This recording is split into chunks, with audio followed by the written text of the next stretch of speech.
I can't say I'm the biggest consumer of sports that I don't actually play or I'm competing in, Of course. but my hot take, and I don't really think it's a hot take, I need to shout out Jaylen Brown. I have to say he's going to be one of the greatest if that discussion has not happened. Wow. From an athletic perspective to your journey as a founder CEO, there's so much correlation because it's the nitty gritty. It's the work that nobody looks at that gets you through that process. What was that pain point? So 2016 Olympic trials. Because then you also ended up transferring, right, to Cal, Yes. right? What was going through your mind in making that hard decision, especially in your junior year? Yeah.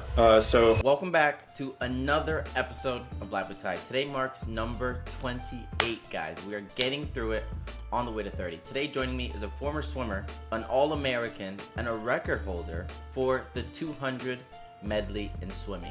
He's also a lover of magician and robots, and of course swimming. He's the founder of this company called BODbox, so BODbx, which pretty much is your own personalized coach in this little robotic box. Super interesting. I want to know how that came to be. And the reason I want to know how that came to be is that he started this project while still competing as a competitive swimmer after trying and just missing the cutoff to making the Olympic team for the 2016 Olympics. Such a cool story. I cannot wait to dive into it. It's going to be such a great episode. For swimmers out there, share this episode with them. You're not going to want to miss this one. I have to say at the start of each episode, over 80% of you guys who listen to this content aren't subscribed. If that's you, if I'm talking to you right now, wherever you're watching it, either that's on Spotify, that's on YouTube, or for those on the Wild West and Apple Podcasts, I want you to stop what you're doing, hit that follow button, hit that subscribe button, and turn on notifications. We're creating great content for you guys, stories for you guys. Don't miss out on this journey. Once Chuck joins, we're going to get right into the episode. It's going to be such an amazing episode. Hearing his story of magician, robotics, and of course, how he became so dominant in swimming. And just an FYI, he went to Harvard, then transferred to Berkeley, which is crazy. So clearly a smarty pants. Gonna be a fire episode. Stay tuned. Live with Ty starts now. He is here. Chuck, thank you so much for joining with me. When it comes to you and your story, right? Most people have a love for one thing, but you have a love for three: magician, robotics, and of course swimming. That's a unique combination. Tell me all about it. Yeah, it's maybe a unique perspective, but I would say I see all three of those things as the same or like very similar. Okay. If you kind of break each of them down across the board, it all takes some type of relentless grit in order to perfect or get close to perfection on any one of those, really. So with cards, it's like countless hours of maybe practicing a move that never even sees the light of day. With the robotics, computer vision, machine learning stuff, that's been 7 years in the process to have a fully patented computer vision system, bring the product to reality.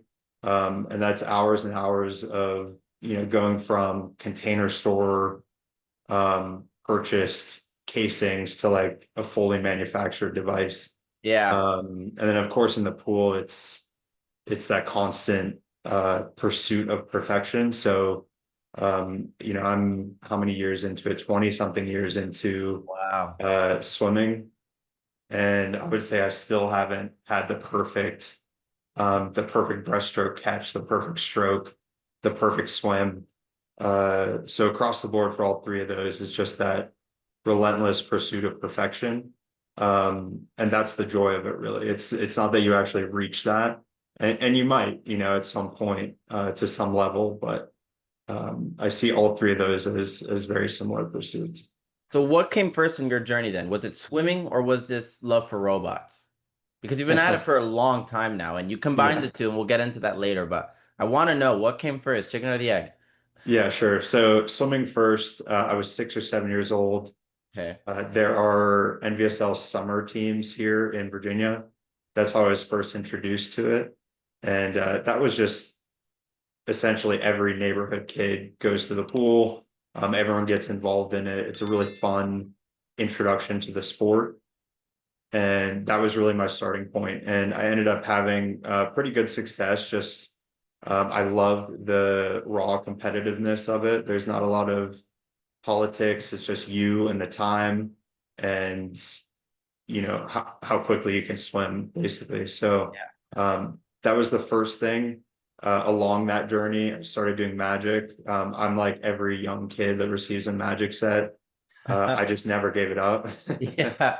So I really enjoyed that, like the practice, the hours, and then using it to bring joy to people. And then, years later, I had always had that entrepreneurial flair. So when I was not in the pool, I was starting different initiatives. So one was with the magic. It was a nonprofit and it's still working today. We go visit local cancer patients, teach them magic. And I saw that benefit come through, not only to the patients, but sometimes even more so to me. It was just so gratifying to be able to give that moment of astonishment where they're not thinking about, the blood test that's coming up or how they're going to make it through, their illness, but they have that split second of belief in the impossible. So I saw that occur, all the hours that we put into that came back, 100x. So like I was saying, when I was not in the pool the entire time, I would keep myself preoccupied with these different projects, from an ed tech company that I started in college, to ultimately Bodbox, which was, I think, the perfect overlap of my passion, what I had learned training wise and athletically, and then also the intrigue of creating something with microelectronics. Well, tell me a little bit more about your company and how you got it started. I think something for student athletes, and it's really hard, especially when you're competing at such a high level. And you did that at two schools to put your focus anywhere else besides, your classes and then your sport. And then you added a third layer where, okay, like now I'm trying to build a business. I mean, either I'm talking to an alien here, but how were you able to get that done? I remember distinctly being in the Harvard, we had this study room, and it was such an honor. It was so great to be at school there. Still have friends to this day and some of the brightest people I've ever been in classes with. Yeah, And I remember sitting there after workout before our first econ final thinking, man, my roommate is acing, like not just A's, but like perfect scores on every single one of these exams. And crazy. I could probably compete, but it would take, that level of, okay, when I'm not in the pool, I'm studying these theories from Friedman and different economists. And I had this moment where I realized, like, hey, maybe I'm just built a little differently. And I'm going to use that time instead of competing, just kind of do well enough and spend all that time, funnel it into carving out my own lane. So at that point, it felt like there's no competition. I was just able to hold the agency to go create my own stuff. Years later, it turned into this product. Wow, you brought it Um, out. That yeah, bad so boy. we have about 100 part sets. We just finished up a pilot group here locally with the US swim team, Okay. and it Awesome. went really well, which as a creator, it's just really cool to see people react to what you've done or what you've built, Yeah. or I'm sure even with you, Yeah, you it's know, amazing. get people's interaction, know how it benefited them. So once I started feeling that return, uh, I don't want to say the class hours dropped down, but it became more of a balance between the pool and all of these like efforts outside of it. When you, because then you also ended up transferring, right, to Cal, Yes. right? And also from the Bay Area, so shout out them Bears, man. Great school. Yeah, yeah, yeah. Um, But something I guess it intrigues me now a little bit, kind of hearing your story more in detail. How much of a factor did, let's say, swimming play in that? Because again, they're Pac-12 when you were there, so it's a Mhm. better conference. But also, they're also known, for its academics. So did you kind of go about it from a multifaceted way in the sense that I'm going here for athletics as well, but I also have this idea that I'm trying to flush out and I can also flourish here? What was going through your mind in making that hard decision, especially in your junior year? Yeah. So our coach at Harvard, sadly enough, left that junior year to go, to what was his his ultimate final job as a swim coach. He transferred out to Penn State. Amazing guy. He was really a father figure to me. And I was doing extra workouts with him. I really had this vision of him training me through, at that point, it was the 2012 trials. And then, after college to 2016 Olympics. And I think when that happened, something shifted in me where I realized, okay, I'm not just a swimmer. It's something I do, I love it, but there are all these other things. This tech company I was working on at the time, and admittedly, I had more contacts on the West Coast Okay. for startup stuff. So I met one of my best friends to this day. He was a Teal Fellow. If you had heard of this somewhat controversial program that Peter Thiel put together, uh, he would sponsor certain students, but with the stipulation that they needed to leave school. And I think it was maybe 20 grand or something to start a company, Yeah. work with him as an incubator. And I saw that, and in part because of those individuals that I had met, my thought was, hey, either I stay here, maybe stop swimming, focus on this in the Boston area, or as kind of a far-reaching, maybe at the time pipe dream, let's see how much better I can get. And of all things, the club coach that I had at the time, or actually when I was younger, was at Berkeley as an assistant coach. Oh, perfect. So yeah, and I have a twin sister. It was her recommendation, like, hey, why don't you just reach out to Yuri and just see if it's a possibility. Cal at that time and still is always in the top one or two of the NC2A.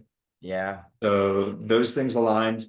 It was definitely a tough decision when I went to the head of our house. So sort of like Hogwarts houses. Yeah. I had to clear it with her, show her the form. I think she thought it was fake. She said, I've never seen this before because no one ever leaves. Yeah, I was gonna say Um, you don't see that. yeah. And, crazy enough, at that time, I had just taken investment in my first ed tech company, um, through a father of a friend at Harvard.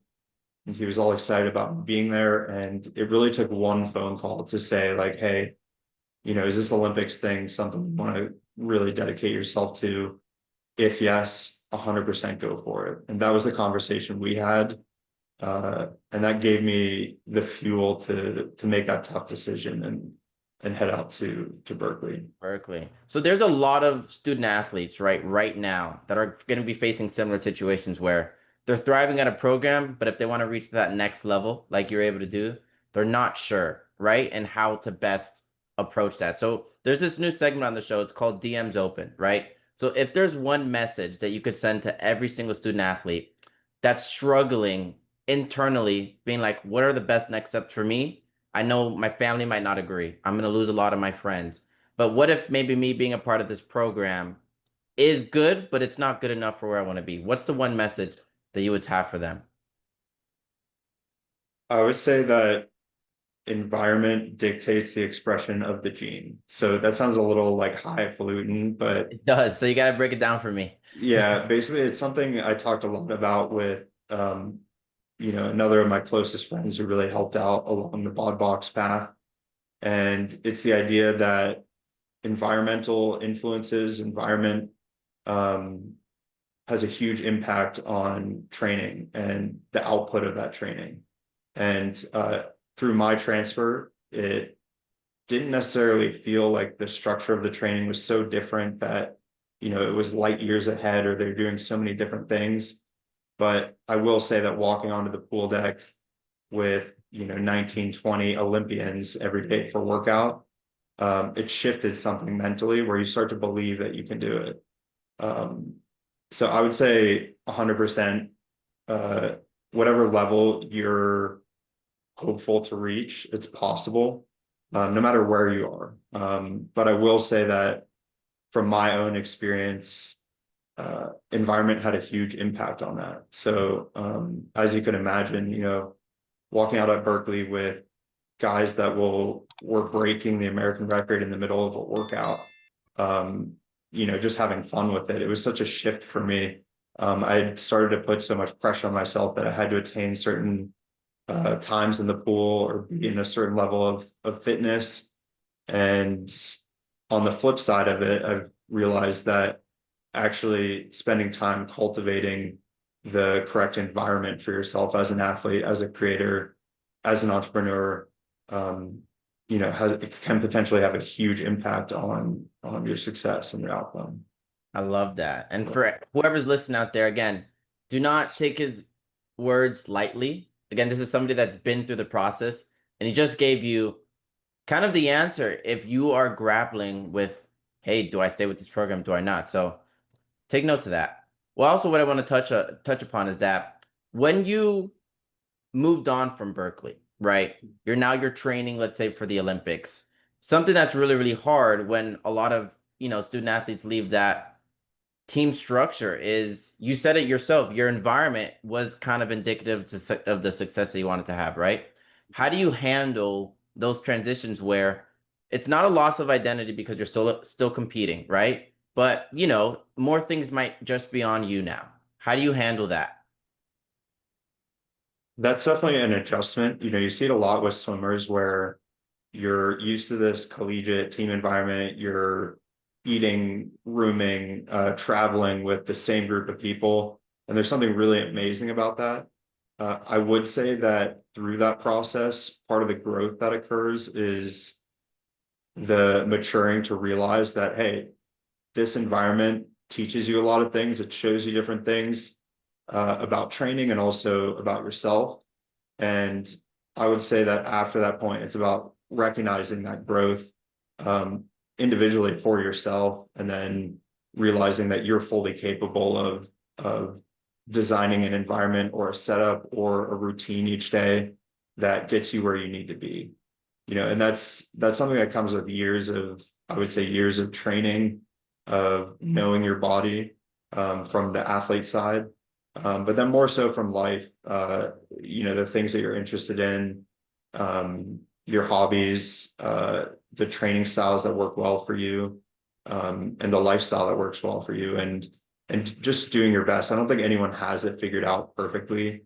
I don't think that's an easy transition, especially when you go from training with a big group every day to, hey, maybe you have a few individuals that are at your spot in training or life, and just looking for the best in every connection with teammates and coaches. And I've always been in the belief that despite saying the environment is so key, if you dial that back, it really comes down to the athlete. You could put a great athlete in almost any circumstance, and my thought is that they figure out the positive externalities that benefit them, and they can design that sort of structure anywhere. So it's not easy. It definitely takes effort, but it's worth it, because then at that point you kind of shift from collegiate to professional. Yeah, exactly. So in that transition, right? So you're competing for swimming, right? But one of the things that happens for a lot of student athletes right now, and a pain point that a lot of them are feeling, is that your sport's about to end, your sport's ending. Whether do you get a job? Do you keep trying to compete professionally? Where if you're on that cuff, then you're also like, okay, how do I make a living for myself? Sure. How are you able to balance that? And I will get into this later, but then you were also doing your own company on top of that. So if you could share with me, for the people listening, the nitty-gritty details and when you're having to grapple with that, where, hey, you might want to compete professionally, right? But your parents are back home saying you need a real job. How would you grapple with some of those realities where, you don't want to lose your identity, but, you have bills to pay? Yeah. I've always been in the mindset that being an athlete is a mindset, that it's not something you ever lose, and it's really just the way that you're wired. So that could be, quote unquote, being athletic in the workspace, in the workplace, with the job that you take, with your pursuits, even, what you're building. I think we're just wired a little differently, but I don't think any of those things are mutually exclusive. So one kind of nitty-gritty story, where I felt it for real Tell me. was with the Bodbox. This is still kind of pre-production, Yeah. but this is really early days. So 2016, 2017, when I was first ideating through it. As I mentioned, I was putting together container store boxes with a Raspberry Pi. You would have to plug in the USB power bank yourself to get it to work. Wow. Um, but we had started a Kickstarter, and as an athlete, when I put that out there and people purchased them, it was 100% I was going to deliver those units, Yeah. and deliver them functionally. And I remember one night where I realized that the way Kickstarter works is at the conclusion of the goal that you set, they ultimately cut you a check in order to produce or create whatever you had put out there. I didn't realize there's like a month delay time from Ooh. the point when that closes. And No. as you probably know, as a college athlete, it's like, man, you're just scraping by to Yeah, you're thugging it make out. everything happen. So there was one night I distinctly remember in Berkeley thinking, either I can ship this last unit or eat. So I ultimately went to our team room. We had like all these power bar boxes Yeah. and probably just ate 3 of those for dinner, shipped it out. And that's like the real struggle. And I think at that point was when it hit me like, hey, doing a hardware, software, hard tech thing was probably the toughest thing to bite off. Correct. But it's those sacrifices that like, hey, I knew it was worth doing, so I was willing to roll with the punches. But um back to your point about shifting from athlete to, hey, you have your family saying get a real job, you're not even sure if you can pull off the pro athlete side of things. Correct. um I have a good number of swimming friends and other athletes I've seen that end up working, maybe not a 200-hour a week job, but they end up working and they're still able to train and they carve out that structure. So I think if you want it badly enough, there's always a way. Might not be easy, but it'll certainly be worth it. So if what you're saying to me sounds correct, right? It's kind of like betting on yourself, which is hard, in the sense where sometimes as soon as you start to enter the real world, you start to compare yourself to other people. But again, the journey that you want to have is not going to be different. I mean, is going to be different compared to anybody that you're going to compare yourself with, right? So I think I really like what you're saying in sense, carving out the time, carving out the structure. And it's hard. It's definitely hard because no one's journey looks the same. Sure. And especially when it comes to, let's say, some of the software that you were building, right? What were some of those conversations, right? Because you're just coming out of college, right? You are competing, or you just had finished competing for the Olympics, and you have this software that that you're trying to get developed. But since it's hard tech, that means you have to get a lot of investments. You have to learn about maybe venture capitalists, angel investors, seed rounds, all that type of stuff. Which I don't know, in your story, it might be for a lot of athletes, that's going to be maybe some confusing jargon. So if you're listening and you don't know what those words are, grab yourself Google, look them up. How did you navigate that process in the startup world coming right out of college? Because that's also really tough when for the software that you need to build, you need a lot of investments. How'd you go about creating those type of relationships? It's also a journey. I think it's with anything. There's no set timeline. As you mentioned, it's really easy, especially in our modern world, to compare based on timing of where other people are at, or, oh, I should have this, fully produced and distributed. In my mind, it was going to take maybe 6 months. Ended up taking like 6 years of consistent work. And I would say if it's something you truly love and are moved by, you'll know, and no one will have to tell you what to do. You'll start to pick up those things over time, whether it's a Google search or Stack Overflow or a GPT query. Like, you can kind of pick up anything if you really want to these days, with enough time and dedicated effort. But that process for me was, it started way back in high school with the Magic of Miracles nonprofit, figuring out how to navigate that. How do you create a 501c3? How do you start taking donations to buy cards and magic sets? What does that flow look like? How do you create a website? Things that sound relatively simple, but then when you get into the thick of it, it's like just as detailed as a sport. Yeah. And as we know, like from the athlete side, it takes years to get to some level of mastery. And I think it's the same with technology. It's the same with building a good organization. And that could take 10, 20, 30 years, especially at least the way I've always viewed it. Something that we create, should come from a place of wanting it to impact people positively for the long term. It's not like a fad, it's not a trend. Yes, we have patented AI, but this solution was really born of like trying to solve a deeper problem for the athletes in terms of strength training. And that gave me the fuel, knowing that, hey, this would change the course of so many athletes' trajectories or careers. That really gave me the fuel to push through, learning the microelectronics side. I think when I started, I didn't even know how to solder two of the boards together. And flash forward, we did a collaboration with Nvidia for a custom carrier of one of their modules. Yeah. So, but that takes, 6, 7, 8, 9, 10 years of, poking away at it and just consistently training yourself the same way you would as an athlete. So it's just a grinding part of it. And that's why I think from an athletic perspective to your journey as a founder CEO, there's so much correlation because it's the nitty gritty. It's the work that nobody kind of like nobody looks at that gets you through that process, So one thing that Sure. I want to ask you is that what was that pain point in your journey that led to the direct creation of like, okay, I have to create this product? Because as you know, when you're going to investors, when you're going, let's say for seed rounds, things like that, the story that you tell, you wrap your own personal experience into it. That's what gets you the funds you need, right? That's what every entrepreneur, startup founder needs to know. You are the selling point because they're investing in not your company, but you and the story that you can tell. So what was that story that led to the creation of Bodbox? So 2016 Olympic trials, I was probably an outside shot to make the team, which was well and beyond what I had initially seen myself achieving in the pool.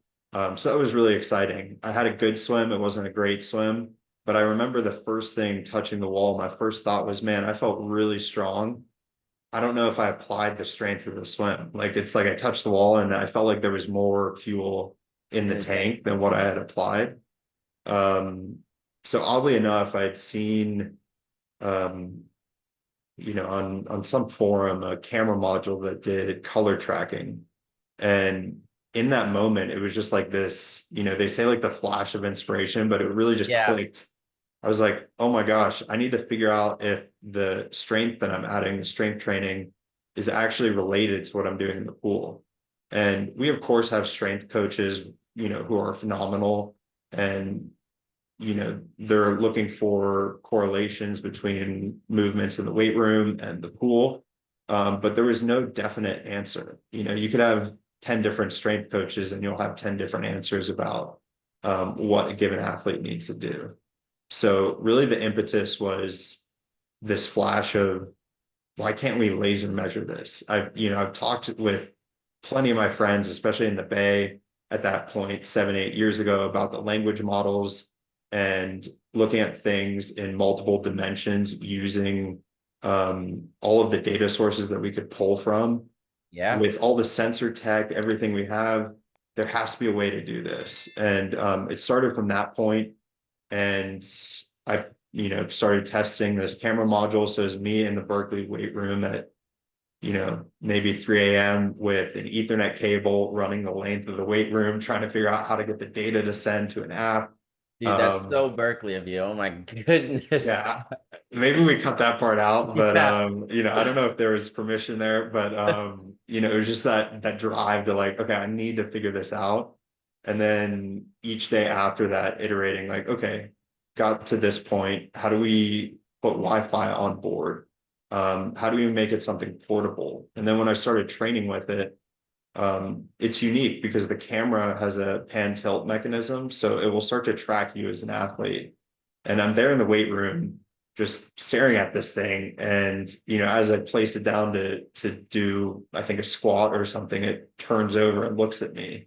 And it just so happened that at that point, the contingent of Berkeley swimmers that had made the Olympic squad, they have all the training resources they needed. Yeah. I was kind of at that in between and felt like, man, maybe this could be it will never replace a fully human interaction, but maybe this could help the coaches. Maybe this could be my coach through this phase. And I got so close to it that that felt like the X factor thing that was worth building. So Well, I was gonna say that the story does not get more personal than that because your journey was kind of the startup of that. So one of the other segments that we're doing, right? We're doing another segment on the show called Locker Room Moment, and I want to specifically tailor it to your startup journey. So what was a setback in your startup journey in creating this company that ultimately thrust you miles forward?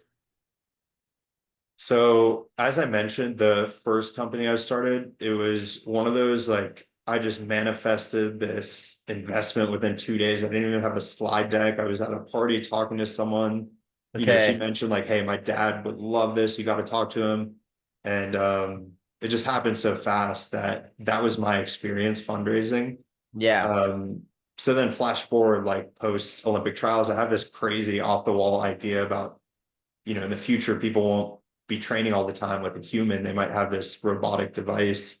Hmm. And a lot of the investors did not understand that it's a different modality of training. Um, it's a different data source. They were looking at a lot of these language models, and ours is similar to how GPT is predictive text. What we patented is predictive movement. So, if you imagine GPT, but all camera based, and it Gotcha. could Wow. figure out what the next best possible movement is for you to be doing in the weight room. Um, that was just different. And that fundraising process at the start, as evidenced by the Kickstarter story, was like not super fluid and not very easy. Yeah. So that was a definite setback. And the point where it's like, okay, should I pursue this, or should I, get a real job, or, do something else?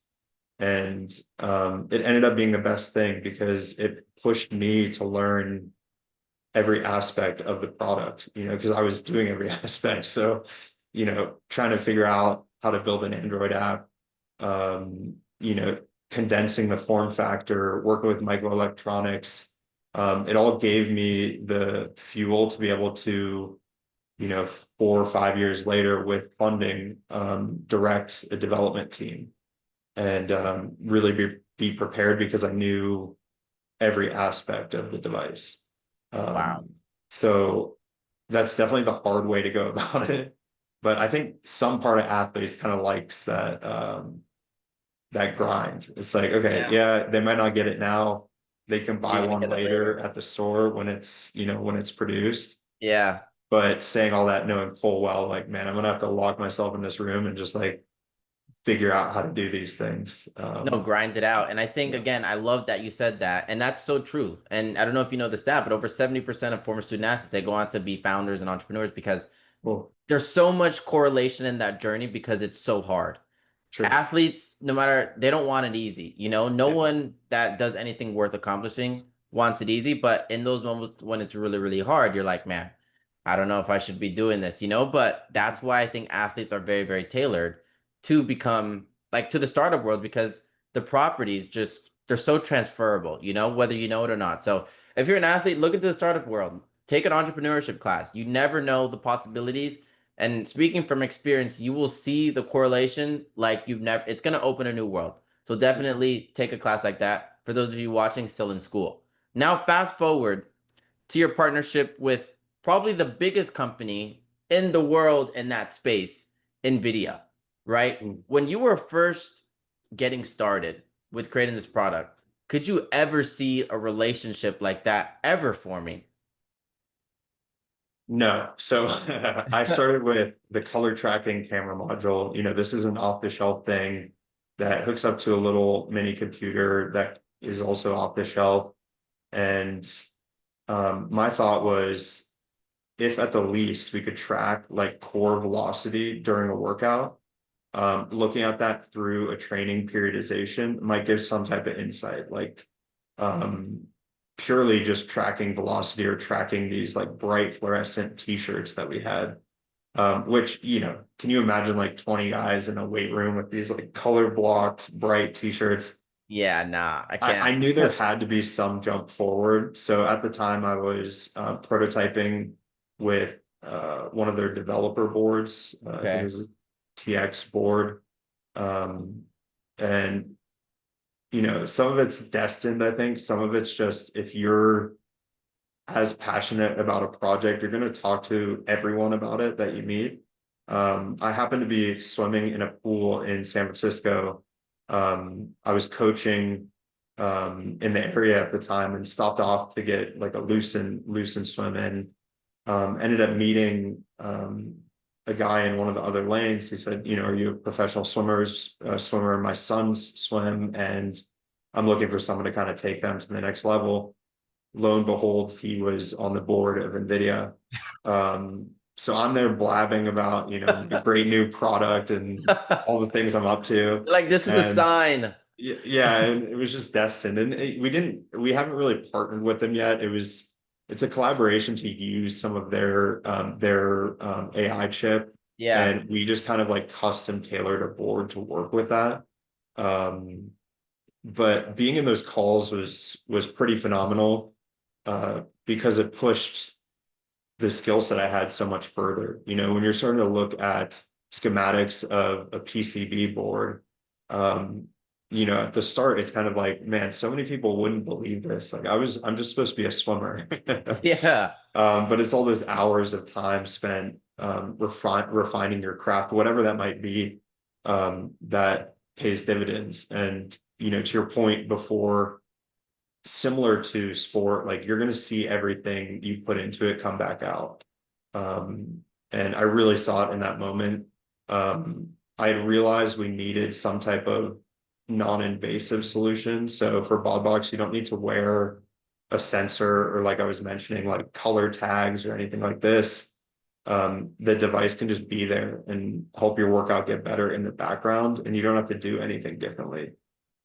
So I knew there had to be a jump, and just really grateful to really build, stand on the shoulders of giants with some of these libraries and pose analysis engines that Nvidia and associated people have been working on. So really amazing, kind of destined sort of thing. I like that. And I don't know if I guess it's disagreeing with the whole destined thing, because I do agree in that journey, but it's almost like in the sense that you put yourself in the best position consistently to have the most amount of luck, right? Where you were 100%. working on a product and you meet the person. It's almost like the manifestation where things are just going to come in line. Yeah. So for a lot of student athletes right now that have brilliant ideas that might want to be tipping their hat in the whole venture world, a big thing about the whole venture startup world is that you can't do it alone. You're going to need lots of help, and you're going to need lots of funding. What's some key advice that you could give to student athletes right now that are just at the idea phase, right? I have this brilliant idea. I have no idea how to go about creating it, and then getting some help to produce it. What are some key tricks that you've learned from your own journey that can speed up that process for them? First off, I would say that the big secret is no one knows what they're doing, especially with new stuff. There's no playbook that says like, this is how you build X, Y, or Z, especially if you're innovating at the edge of things. But I would say you just have to go do it. And it sounds so simple, but years later in the process, I would say the most beneficial thing is getting to a usable version of your product and getting it in who you see as your users' hands as soon as possible. And depending on the complexity of it, that might take a while, and it might take a lot of effort and a lot of learning. But there's almost always a way to get a product or an idea to a point where someone can use it and someone can benefit from it. And that just opens the floodgates. Once people see, you can talk all day about, I have this new crazy idea about, solving strength training forever. But until someone actually uses it, or benefits from it, can hold it. And yeah, you're right. Like it does take a lot of work. It takes a lot of people, a lot of resources. But there are smart ways that you can kind of cut through some of that.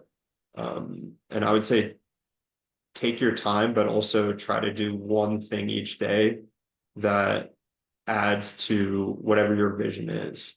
And that was advice I got was, I had a classmate at Harvard who our sophomore year had already partnered with Sony and a bunch of other companies for an Wow. audio startup. And I asked her, like, I know I want to do something like this, but how do you even do it? And her response was that simple piece of advice, which was just do one thing each day. Before you know it, it's going to snowball. You're going to have 10 things to do that day. And Yeah. then it's going to become an issue like, do I go to class or do I, fix this thing or do I run this pilot? And those are good problems to have for people like us. Those are great problems to have. And there, you heard it from the man himself. The hardest step, guys, taking that first step forward. So make sure you take that leap of faith and just try it. Something, especially if you're a student athlete watching, you don't fail, you only learn. And again, I like the snowball effect that you said, where things just kind of happen, but they're never going to happen if the idea stays up here. So put it to practice. You might pivot, but also you might be able to collaborate with a company called Nvidia. And if you don't know who Nvidia is, I do not know why you're watching this channel. Anyway, what I wanted to say is you have a lot of big things coming up, right? For your company and also in the swim world. Tell me, what do you have going on? Where do you see the company? Because I know you guys are doing a pilot. And then Sure. also, how can people get involved? How can they support? I think what you're building is sick. And Thank whoever's you. watching this, I want them to be put onto your product. So tell us a little bit more about what you have coming up next. Yeah, so we just finished this first month of a pilot with a local US club team. Okay. And we had enough correlations between the movements that they were actually able to shift around their strength training, changing some movements, adding different movements that we were able to find more correlated to performance in the athletes' different events in the water. Okay. So that was a huge point of validation. Our next step is to expand to some collegiate programs. Oh, So we nice. have a couple groups in the pipeline, a couple pilots that we've committed to with that. And I think that will really be our jumping off point as a company in terms of sales and working with different athletic departments to bring this technology to, high-end athletes that will really benefit from it. At that point, we're looking to scale across different sports. It's not just a swimming device. Yeah. That's just the world I came from. So I wanted to apply to that first. But 100% after that, we're looking to cross over into different sports and ultimately scale into a consumer device where really anyone that's looking for the ideal training session for themselves can use this, whether it's at their gym or they're purchasing it individually. So people can reach out to us through the website, just BODbx.com. And, we're really excited about that. And then in the pool, I actually race next Wednesday, Friday, Okay. Saturday. So I'm competing at Futures, which is kind of a sectional type. They have a West Coast Futures, East Coast. Uh-huh. And at this point, it's just about putting together solid swims. I've been training in the midst of all this, but after that point, it will just be sharpening the stroke and the endurance for 2028. Well, I love it because you're going at it from both ends, and specifically for your product. I'm a little bit jealous that I didn't hear about this earlier because if I had a robot system that I could have trained with, I'd probably be the biggest star in the MLS right now. So, but thank you. Thank you so much. How we end up with every single interview, what we've been doing, right? And again, thank you so much. I hope you enjoyed your time. What you're building is super, super sick. We do a hot sports take, right? So our last guest, who's actually his product is kind of similar to yours. He's over at Stanford. His hot take was that Neymar and Kyrie are the same type of player in another sport. That was his hot take. I want to know your opinion on that, but then also give me your sports hot take, and it could be anything. And we'll close out with that. So honestly, I stay in my bubble. I just, I focus on the pool and spend so much time on Bodbox and life outside of that, I can't say I'm the biggest consumer of sports that I don't actually play or I'm competing in. But I would say my hot take, and I don't really think it's a hot take. I need to shout out Jaylen Brown. Okay. So we were classmates. I used to do card magic for him every once in a while, and I've seen that guy move and the way he operates. And I'd have to say he's going to be one of the greatest. If that discussion has not happened, Wow. I think it's just a matter of time. So, yeah, awesome guy. Also a Cal Bear. So, Yeah, I was gonna say yeah, a little school favoritism there, maybe. But that's Yeah, crazy that you went to class with him. Maybe he goes and see this episode. Chuck, thank 100%. you so much for coming on the show. I think you're gonna kill it. If there's any way we could further support you, let us know. And I can't wait to see you in all the stores and athletic Awesome. departments. It's gonna be awesome. You take care, 100%. man. Thanks, Ty. It was great. Take care. Bye. Bye. There you guys have it. That is episode number 28 of the Live with Ty series. You heard it from him himself. Student athlete, startup culture, there's a connection there. But more so, what's most importantly, guys, is that when you have the dream, when you have the vision, the hardest step initially is to get outside your own head. It's very challenging. It's very tough. A lot of people think they can't do it. But he just walked you through the steps that you could take for your own crazy idea to actually make it happen. You don't know what's gonna happen until you try it, guys. He's been able to partner with probably the biggest company, $1 trillion company in Nvidia, and helping him push out his own idea that came from this noggin. It doesn't matter what school you're at, doesn't matter what program you're a part of, doesn't matter what division you were a part of, or even if you're not an athlete listening to this episode. You have an idea, take the leap of faith and start the journey, because you never know what's gonna happen. Once again, if you made it to this portion of the video, let me know in the comments who you are. You are such a special part of this community, you have no idea. We want to keep having more entertaining episodes, new segments, new guests, new ideas, new iterations. And the growth of this startup, of this production company, of this channel lives and breathes with you guys, the audience. That's who we're trying to serve. That's what we're trying to make content for. I ask that if this episode correlated with you, share this episode with somebody who needs to hear it, who is stuck in that ideation phase and can't break out of that cycle. They need to hear this type of content because that's going to roadmap their own journey to success. Once again, if you haven't already, make sure to hit that follow button. Make sure to hit that subscribe button. If you have not yet already, stop what you're doing and hit the subscribe and follow button. Support the journey and be a part of this community. Once again, that was episode number 28, guys, of Live with Ty. Out.